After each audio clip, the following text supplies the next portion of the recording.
मिश्रा और मैं स्वागत करती हूँ आपके अपने YouTube channel GK class for preparation में। तो जैसा कि पिछली कक्षाओं में हम बात संधि की कर रहे थे, जिसको 3 वर्ग भागों में बांटा जाता है: स्वर संधि, व्यंजन संधि, विसर्ग संधि। तो स्वर संधि के बारे में हमने विस्तार पूर्वक पढ़ा था, स्पष्ट तौर पर पढ़ा था कि स्वर संधि के 5 उपभेद होते हैं: दीर्घ स्वर, गुण स्वर, वृद्धि और यण, अयादि। ठीक है। तो क्या होता है इन संधियों में कि दीर्घ संधि में बड़ा आ, बड़ी ई और बड़े ऊ की संधि बीच में होती है, जैसे पुस्तक जमालय, पुस्तकालय, भानु जमा उदय, भानुदय। ठीक है। तो इसमें बड़ा आ, बड़ी ई और बड़ा ऊ आ जाता है। ठीक है। तो इससे हमें पता चलता है कि ये दीर्घ संधि है। अब गुण संधि के बारे में हमने पढ़ा था कि छोटा ए, ओ और अर आ जाता है। ठीक है। जैसे कि महाजमा उत्सव, महोत्सव, सूर्य जमा उदय, सूर्योदय, महाजमा ऋषि, महर्षि। ठीक है। अर, ए, ओ, अर इसमें आ जाते हैं आपके। ठीक है।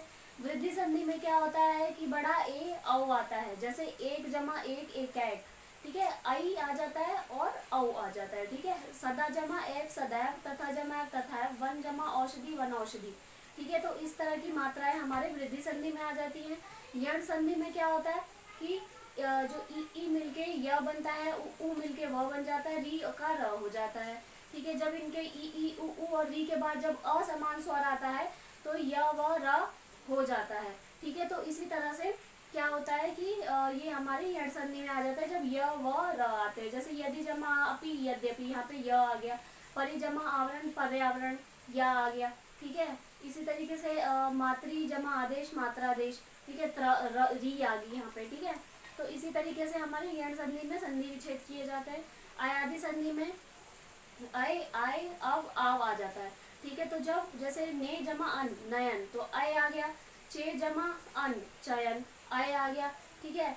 या गायक का देख लीजिए कि गई जमा अक, गायक, आय, आय आ गया। अब यहाँ पे पो जमा अन, पवन आ गया, अन। ठीक है। आव, तो अब, आव भी इसी में आते हैं। अय, आय, अब, आव। ठीक है। हमारी अयादि संधि में आते हैं। अब हम बात व्यंजन संधि की करते हैं, तो ध्यान से सुनेंगे। व्यंजन संधि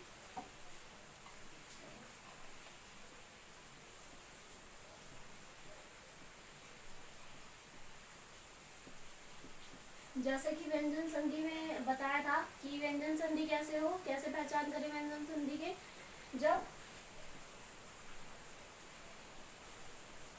स्वर के बाद या तो व्यंजन आ जाए, या व्यंजन स्वर हो जाए, या व्यंजन व्यंजन हो जाए। ठीक है। तो स्वर स्वर या व्यंजन की संधि हो, व्यंजन वाले वर्ण हो आपके, या पहले व्यंजन बाद में स्वर आ जाए आपका,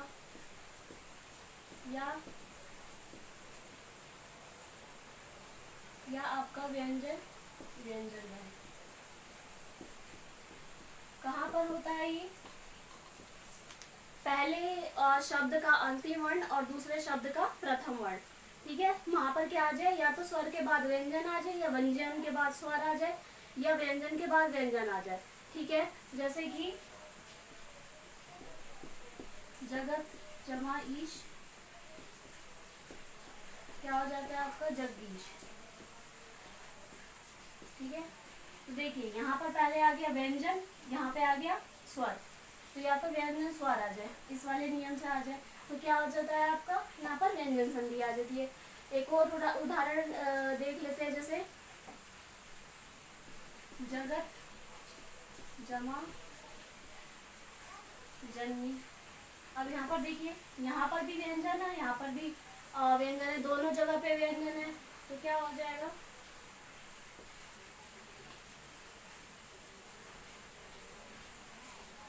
आपका जब जन्नी हो जाएगा। ठीक है। तो इस तरीके से व्यंजन स्वर बनते हैं। या तो स्वर के बाद व्यंजन आ जाए, या व्यंजन के बाद स्वर आ जाए, या व्यंजन व्यंजन आ जाए। ठीक है। तो ये आपकी पहचान होती है व्यंजन की। ठीक है। तो अभी हम व्यंजन के एक बार नियम समझ लेते हैं कि व्यंजन संधि कैसे करते हैं।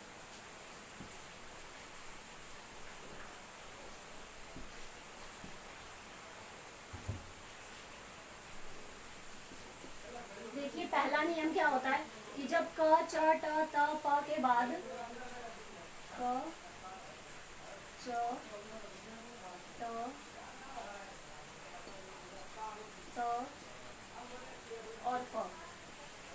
बाद क्या आ जाता है, आपके या तो घोष वर्ण आ जाए। घोष वर्ण में कौन कौन सा वर्ण आ जाता है देखिए,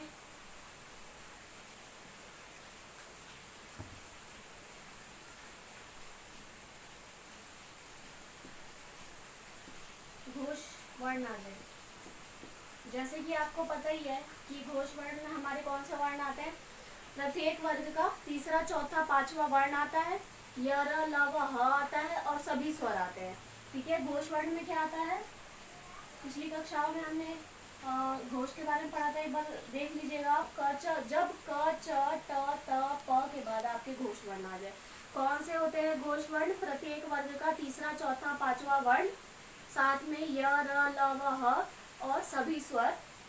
ठीक है, इसके बाद अगर ये घोष वर्ण आते हैं तो वो किस में बदल जाते हैं, इस वर्ग के तीसरे इस वर्ग के तीसरे वर्ण में आ जाते हैं। जैसे क है, क का तीसरा वर्ण आ जाएगा ग। च का कौन सा वर्ण आ जाएगा,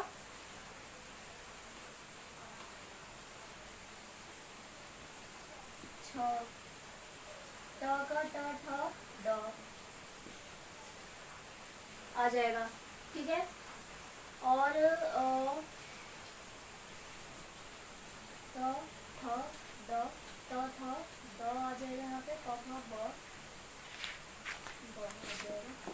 ठीक है, ये आ जाएगा आपका। और जैसे कि एक उदाहरण देख लेते हैं हम।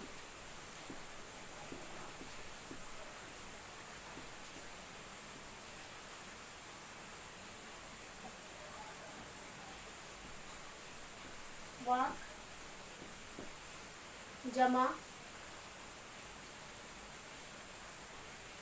ठीक है, जब क च ट त प के बाद आपका घोष वर्ण आ जाए तो आपके इसका अपने आप ही क्या आ जाएगा, इसका तीसरा वर्ण आ जाएगा ग। इधर ज, ट का आ जाएगा आपका ड, ट का आ जाएगा द और प का आ जाएगा आपका ब। ठीक है, तो जैसे कि वाक, वाक जमा ईश, देखिए अब यहाँ पर का है, यहाँ पर स्वर है तो क्या बन जाएगा, यहाँ पे ग आ जाएगा, वागीश। वाक जमा ईश क्या बन गया आपका, वागीश बन जाएगा। इसी तरीके से एक और उदाहरण लेते हैं। दिक जमा दर्शन क्या हो जाएगा, दिग दर्शन। तो यहाँ पर व्यंजन है ना, तो क्या बात हुई थी, क च ट त प के बाद आपका घोष वर्ण आ जाए। घोष वर्ण में कौन कौन से आते हैं, तीसरा चौथा पांचवा वर्ण, य र ल व ह और सभी स्वर। तो देखिए यहाँ पर स्वर आया हुआ है और यहाँ पर क्या आया हुआ है, व्यंजन आया हुआ है। तो इनमें से कोई भी जब वर्ण आता है तो वो क्या बन जाए, अपने तीसरे वर्ण का तीसरा वर्ण आ जाता है, उसी वर्ग का तीसरा वर्ण आ जाता है। ठीक है, तो जैसे दिग्दर्शन हो गया, वागीश हो गया। ठीक है, तो ये उदाहरण से क्या होता है, ये हम ज़्यादा अच्छे से समझ पाते हैं, इसलिए उदाहरण देना काफ़ी ज़रूरी होता है। इसी तरीके से जैसे हम देखें एक और उदाहरण की, जैसे उत जमा हार,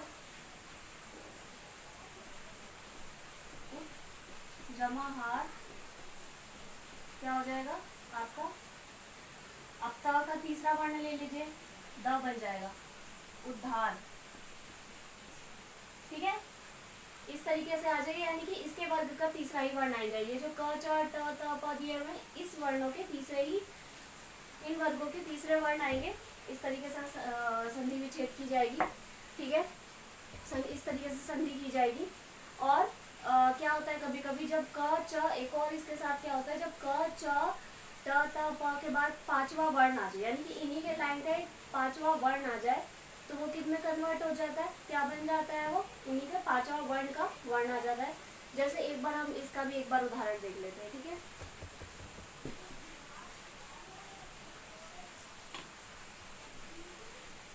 एक ये आपका नियम है, एक दूसरा नियम ये है कि जब क च ट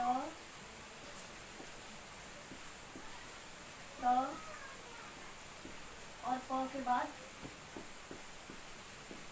आपका पंचम वर्ण आ जाएगा। कोई भी पंचम वर्ण आ जाए तो इसका, इस वर्ग का पंचम वर्ण वहां पर अपने आप ही आ जाएगा। च का न, ट का अड़ा, ता का न है, और यहाँ पर इनका म है। तो ये प्रत्येक वर्ग के, इनके वर्ग के पांचवें वर्ण है। यदि किसी कोई भी क च ट त प के बाद कोई भी पांचवें वर्ण आ जाए, कोई भी पंचम वर्ण आ जाए, तो ये इनके वर्ग के पांचवें वर्ण में बदल जाएगा। ठीक है, जैसे कि एक बार हम उदाहरण से समझ लेते हैं। जैसे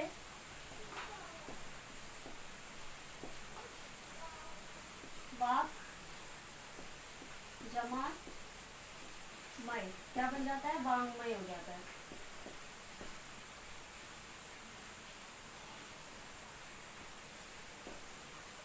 वाक जमा मय क्या बन जाता है? वांग्मय हो जाता है। जगत जमा नाथ क्या बन जाता है? जगन्नाथ, जगन्नाथ।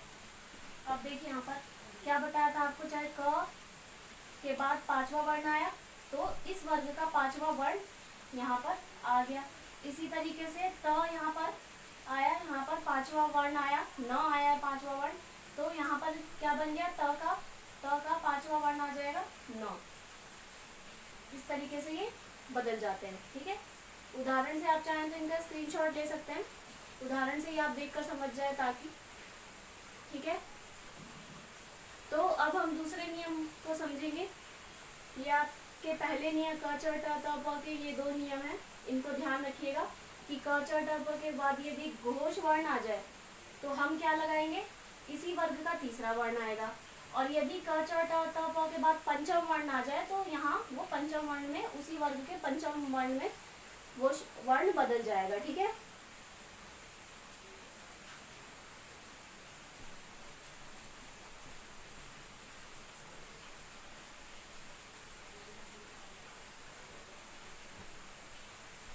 अब एक बार दूसरे नियम को देख लेते हैं। दूसरा नियम क्या है हमारा?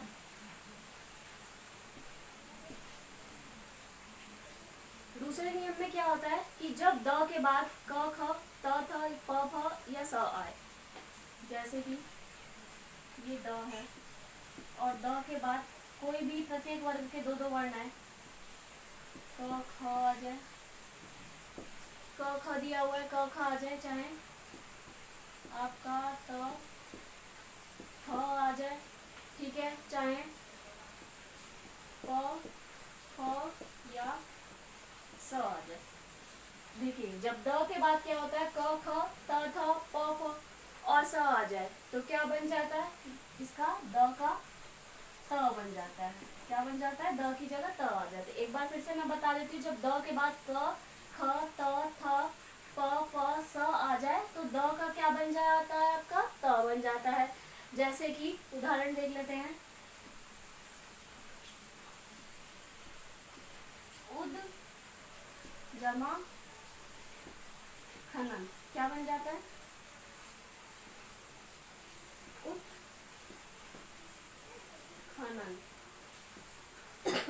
जैसे कि आप देख सकते हैं द आया है, अब द के बाद यहाँ पे ख आ गया, द के बाद चाहे क आए, ख आए, चाहे त आए, थ आए, प आए, फ आए या स आए, अब द का अपने आप क्या बन जाएगा? त बन जाएगा। तो यहाँ पर आया उद जमा खनन, तो देखिए यहाँ पर अपने आप ही क्या आ गया? त आ गया, उत्खनन। ठीक है, ऐसे ही उद जमा साह क्या बन जाता है? उत्साह बन जाता है। ठीक है, द के बाद अब यहाँ पे देखिए स आ गया, तो ये यहाँ पर त बन गया, उत्साह आ जाता है। ठीक है, अब जैसे कि उद जमा त आ जाए, त उद जमा तर क्या हो जाएगा? उत्तर, उत्तर। ठीक है, तो जब भी त के बाद इस तरह का आपका वर्ण आपको दिखाई दे तो आपके व्यंजन संधि में अपने आप ही वो त में बदल जाएगा। ठीक है, अब आगे हम एक तीसरा नियम देख लेते हैं।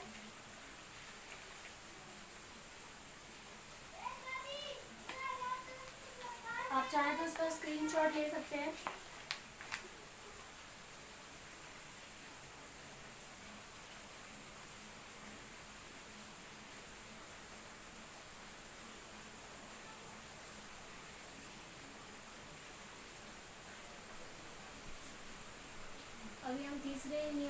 चलते हैं। इन नियम में काफ़ी आपको मदद मिलेगी वो चीज़ें ठीक करने के लिए। जब भी आप देखेंगे इन नियम को तो आप समझ जाएंगे कि ये व्यंजन है। ठीक है, तो अभी देख लेते हैं। ये जो नियम है अनुनासिक व्यंजन वाला नियम है। 16 मिनट हो गए।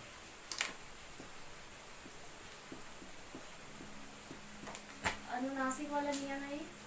इन नियम में क्या होता है कि देखिए, जब म के बाद आपका जैसे म है, आपका म है और म के बाद क से लेकर भ तक, क से लेकर भ तक कोई भी वर्ण आपको दिखाई दे जाए यदि म के बाद, तो ये बन जाता है अनुस्वार में। इसको क्या कहते हैं? अनुस्वार कहते हैं। या तो ये अनुस्वार में कन्वर्ट होगा या इसका क्या बन जाएगा? पंचम वर्ण बन जाता है।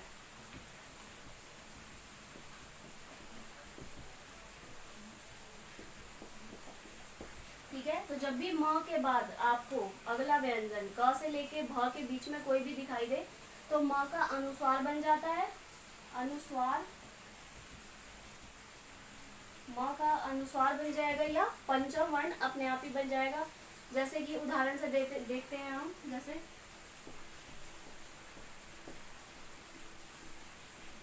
सम जमा कर।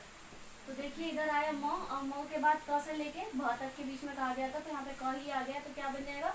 अनुस्वार में बन जाएगा। तो ये हो जाएगा संकर। ठीक है, ये आपका संकर में बदल जाएगा। और उदाहरण देख लेते हैं। यहाँ पर लिख देती हूँ ऊपर, जैसे कि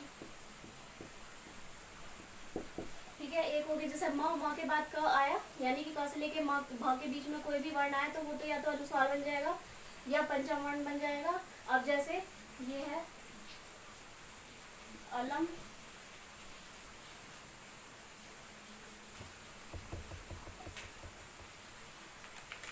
अलम जमा कार, क्या बन जाएगा? ये अलंकार।